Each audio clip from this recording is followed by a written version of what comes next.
Yes. మీరు థంబ్‌నెయిల్‌లో చూసింది కరెక్టే. ఐపీఎల్‌లో వాడే ఈ యొక్క స్టంప్ సెట్ కాస్ట్ వచ్చేసరికి రూ. 30,00,000 అనమాట. ఇది నేను ఫస్ట్ చూసినప్పుడు ఫేక్ అనుకున్నా గానీ, చాలా ఆర్టికల్స్, చాలా వెబ్‌సైట్స్ ఇవన్నీ రిఫర్ చేసిన తర్వాత నాకు అర్థమైంది ఫేక్ గాదు. నిజంగానే ఐపీఎల్‌లో వాడే ఒక స్టంప్ సెట్ కాస్ట్ వచ్చేసరికి రూ. 25,00,000 నుంచి రూ. 30,00,000 వరకు ఉండిద్దంట. అంటే యాక్చువల్‌గా ఇది యూఎస్ డాలర్స్‌లో చెప్పారు. యూఎస్ డాలర్స్‌లో చూసుకుంటే ఒక స్టంప్ సెట్ కాస్ట్ వచ్చేసరికి అక్షరాల $40,000. ఈ $40,000నే ఇప్పుడు ఇండియన్ కరెన్సీలో కన్వర్ట్ చేసుకుంటే రఫ్లీ మనకి 32,00,000 దాకా వస్తదనమాట. అయితే ఈ ఐపీఎల్‌లో వాడే స్టంప్ సెట్ కాస్టే రూ. 30,00,000 అనుకుంటే రీసెంట్‌గా జరిగిన టీ20 వరల్డ్ కప్‌లో వాడిన స్టంప్ సెట్ కాస్ట్ వచ్చేసరికి పర్ మ్యాచ్‌కి రూ. 50,00,000 అనమాట. అంటే మ్యాచ్‌కి కొత్త స్టంప్ సెట్ పెడతా ఉంటారు కదా! పర్ మ్యాచ్‌కి రూ. 50,00,000 విలువ చేసే స్టంప్ సెట్ అయితే వాడారంట. అసలేంటి ఇంత కాస్ట్ ఎందుకు? అసలు ఈ స్టంప్ సెట్‌లో ఉండే స్పెషాలిటీ ఏంది? దీని వెనకాల ఉండే టెక్నాలజీ ఏంటనేది ఈరోజు వీడియోలో మనం అయితే తెలుసుకుందాం. అసలు ఇప్పుడు ఈ మధ్య కాలంలో ఇది అసలు ఎందుకు వైరల్ అయిందంటే రీసెంట్‌గా మీరు ఇన్‌స్టాగ్రామ్‌లో గానీ, యూట్యూబ్‌లో గానీ ఈ పోస్ట్ అయితే ఖచ్చితంగా చూసుంటారు. పంజాబ్ బౌలర్ హర్షదీప్ సింగ్ ఒకటే ఓవర్‌లో 2 మిడిల్ స్టంప్స్‌ని అయితే 2 ముక్కలుగా విరగొట్టాడనమాట. సో ఇదొక రికార్డ్ కూడా క్రియేట్ చేసిందనమాట. ఈ హర్షదీప్ సింగ్ చేసిన ఈ ఓవర్ వచ్చేసరికి ఐపీఎల్‌లోనే మోస్ట్ ఎక్స్‌పెన్సివ్ ఓవర్ అనమాట. మోస్ట్ ఎక్స్‌పెన్సివ్ ఓవర్ అంటే రన్ రేట్ పరంగా కాదు, డబ్బుల పరంగా. ఎందుకంటే ఈ మ్యాచ్‌లో హర్షదీప్ సింగ్ అయితే లాస్ట్ ఓవర్‌లో 2 సార్లు మిడిల్ స్టంప్‌ని అయితే విరగొట్టాడనమాట. దాంట్లో ఒక్కొక్క స్టంప్ సెట్ కాస్ట్ వచ్చేసరికి రూ. 30,00,000 కాబట్టి 2 మిడిల్ స్టంప్స్‌ని విరగొట్టారు కాబట్టి ఓవర్ మొత్తానికి కాస్ట్ వచ్చేసరికి రూ. 60,00,000 అయిందంట. ఇది ఒక రికార్డ్ అయితే క్రియేట్ అయింది. కాకపోతే ఈ వీడియోలో మన టాపిక్ వచ్చేసరికి క్రికెట్ కాదు. ఈ క్రికెట్లో వాడే స్టంప్స్ వెనకాల ఉండే టెక్నాలజీ గురించి తెలుసుకుందాం. అసలు ఎందుకు అవి అంత కాస్ట్లీ, నిజంగానే దాంట్లో వాడే టెక్నాలజీ అంత కాస్ట్లీ, అంత మ్యాటర్ ఉందా అనేది తెలుసుకుందాం. సో ఎప్పుడు క్రికెట్ చూడడమే కాదు, క్రికెట్ గురించి కొద్దిగా నాలెడ్జ్ కూడా తెలుసుకోండి. చిన్న టాపిక్ ఇది, చిన్న వీడియోనే, తొందరగా అయిపోయింది. వీడియోని ఎక్కడ స్కిప్ చేయకుండా లాస్ట్ వరకు చూడండి. సో ఫస్ట్లో మనందరికీ తెలిసిందే, ఫస్ట్లో క్రికెట్లో wooden stumps and wooden bails అయితే వాడేవాళ్ళు. కాకపోతే ఈ వుడెన్ స్టంప్స్ వల్ల, వుడెన్ బెయిల్స్ వల్ల నిజంగా బాల్ ఒకవేళ ఫర్ ఎగ్జాంపుల్ డైరెక్ట్గా వికెట్స్ మీద పడలేదు, వికెట్స్ని రాసుకుంటా వెళ్ళింది అనుకోండి, వికెట్స్ రాసుకుంటా వెళ్ళింది. కాకపోతే ఆ వికెట్స్ కింద పడకపోతే మనకి బ్యాట్స్మెన్ అవుట్ అయినట్టు తెలియదు.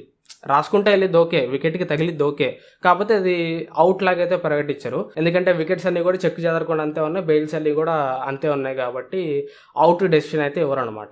సో ఇట్లాంటి చిన్న చిన్న పారలాక్స్ ఎర్రర్స్ అంటారు వీటిని. ఈ చిన్న చిన్న పారలాక్స్ ఎర్రర్స్ని ఫిక్స్ చేయడానికి 2013లో ఎల్ఈడి స్టంప్స్ని అయితే ఇంట్రడ్యూస్ చేశారనమాట.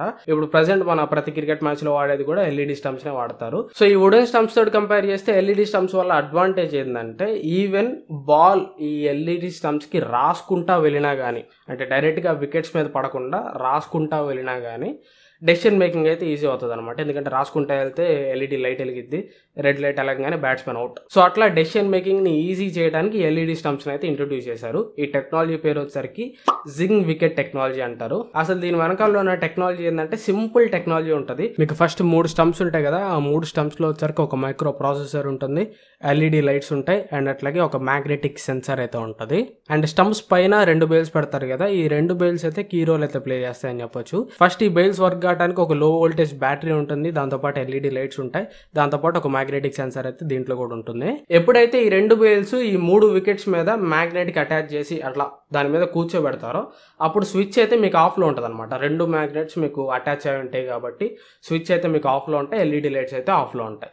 ఎప్పుడైతే ఈ బెయిల్ని మీరు పైకి ఎత్తారో, ఎప్పుడైతే ఈ బెయిల్ మీకు ఆ మ్యాగ్నెటిక్ దాని నుంచి బయటకు వస్తుందో, ఎప్పుడైతే ఆ స్టంప్స్ మీద నుంచి పైకి వస్తుందో అప్పుడు స్విచ్ ఆన్ అవుతుంది, అప్పుడు బెయిల్లో ఉండే ఎల్ఈడి లైట్ ఆన్ అవుతుంది, అండ్ అలాగే స్టంప్స్లో ఉన్న ఎల్ఈడి లైట్ కూడా ఆన్ అవుతుంది అనమాట. ఇదంతా కూడా విత్ ఇన్ సెకండ్స్లో జరిగే ప్రాసెస్ అనమాట. చాలా ఫాస్ట్గా ఉంటుంది అండ్ చాలా సెన్సిటివ్గా ఉంటుంది అని చెప్పొచ్చు. మ్యాగ్నెటిక్ స్విచ్ ఆన్ అయిన విత్ ఇన్ ఒక సెకండ్లో 1000th టైం. సెకండ్లో 1000th టైం అంటే సెకండ్లో 1000th అంటే మీరు అర్థం చేసుకోండి ఎంత తక్కువ టైంలో మైక్రో ప్రాసెసర్కి సిగ్నల్ వెళ్ళిద్ది, ఎంత తక్కువ టైంలో ఎల్ఈడి లైట్లు ఆన్ అవుతాయి అనేది మీరు అర్థం చేసుకోండి.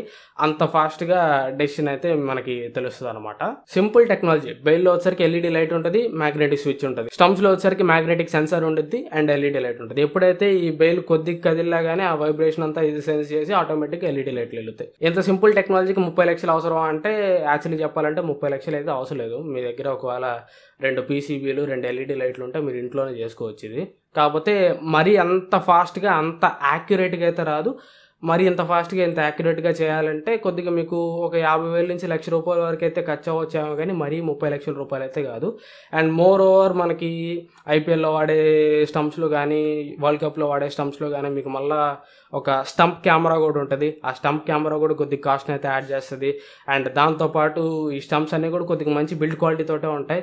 అట్ టైమ్స్ మనం కొన్నిసార్లు చూసాం జోఫ్రా ఆర్చర్ వేసిన బాల్, కొంతమంది వేసిన బాల్ అయితే స్టంప్స్ని తగిలి 6కి వెళ్ళటం కూడా చూసాం, కానీ స్టంప్ అయితే విరగలేదు. సో వీటి బిల్డ్ క్వాలిటీ కూడా స్ట్రాంగ్ ఉంటుంది. కాకపోతే ఎంత స్ట్రాంగ్ ఉన్నా కానీ, ఎంత కెమెరాలు ఉన్నా కానీ, ఎంత టెక్నాలజీ ఉన్నా కానీ ఒక స్టంప్ సెట్ కాస్ట్ వచ్చేసరికి 30 లక్షల రూపాయలు అయితే ఖచ్చితంగా పడదు. కాకపోతే ఐపీఎల్లో వాడే స్టంప్ సెట్ కాస్ట్ అయితే 30 లక్షల రూపాయలు అయితే పడుతుంది. ఎందుకంటే దీని వెనకాల ఉన్న టెక్నాలజీకి, దీని మేకింగ్కి అంత ఛార్జ్ పడకపోవచ్చు, కానీ దీని డిమాండ్ అండ్ సప్లై వల్ల దీనికి డిమాండ్ ఎక్కువ ఉంది, సప్లై తక్కువ ఉంది. మీకు యాక్యురేట్గా 0% ఎర్రర్ తోటి ఖచ్చితంగా బ్యాట్స్మెన్ అవుట్ అవ్వలేదో తెలియాలంటే ఖచ్చితంగా ప్రెసెంట్ అయితే ఈ టెక్నాలజీ కావాల్సిందే. ఈ టెక్నాలజీకి దీని మేకింగ్ అయ్యే కాస్ట్ తక్కువైనా కానీ దీని డిమాండ్ ఎక్కువ ఉండి అండ్ సప్లై తక్కువ ఉండటం వల్ల 25 లక్షల నుంచి 30 లక్షల రూపాయల వరకు అవుతుంది. కానీ నార్మల్గా దీని మేకింగ్ ఛార్జ్, నార్మల్గా దీని కంప్లీట్ వాల్యూ వచ్చేసరికి మేబీ ఒక 5 lakhs వరకు ఉండొచ్చాము దీని. ఎందుకంటే మోస్ట్ ప్రిసైజ్డ్ సెన్సార్స్ వాడతారు, మోస్ట్ ప్రిసైజ్డ్ మెటీరియల్ వాడతారు, కాబట్టి ఒక 5 lakhs వరకు ఉండొచ్చాము. కానీ